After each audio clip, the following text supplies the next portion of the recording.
Proposta presentada i aprovada en el ple de juny del 2021 per Junts per Mataró, on es sol·licitava la redacció d'un manual de qualitat de les obres de la ciutat de Mataró.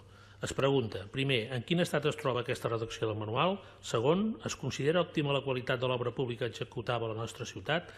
I tercer, es coneix el cost del manteniment anual del mobiliari urbà i la reparació dels paviments? He anat a buscar una pista de petanca que tinc al costat de casa i he anat controlant tota l'execució de l'obra. La implantació, el control d'execució i els materials i l'ús i la seva selecció dels materials. Amb la instal·lació, aquí sempre hem demanat al Comitè d'Obres i Mobilitat, que sé que existeix, però ens està fallant, perquè si vostè va veure aquesta obra, si ve inspecció de treball ens posarà vermells. Amb el control de l'execució m'he anat a la pàgina 553 del projecte i he mirat, això que li dic, control d'execució i diverses coses. He mirat la secció tipus de la pista de petanca. Resulta que la subbase de grava sota pista no s'ha executat, ja està acabat.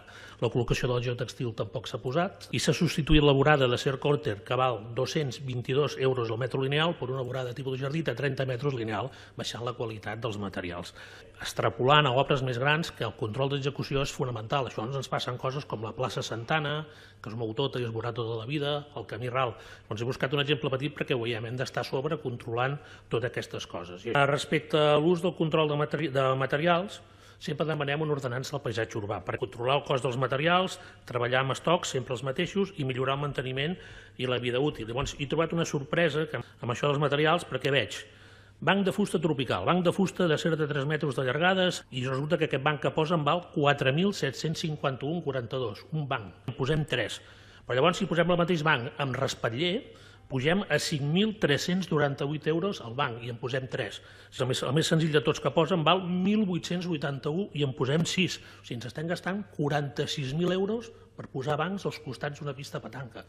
Clar, són bancs que costen de mantenir, bancs que quan es faci molt bé que ningú els anirà a arreglar, això és cost de manteniment, i vaig quedar parat. Per això demanem aquest manual de control, que hi hagi també l'ordenança del paisatge urbà. I direm nosaltres el nostre grup municipal. Per això demanem control i execució de les obres municipals.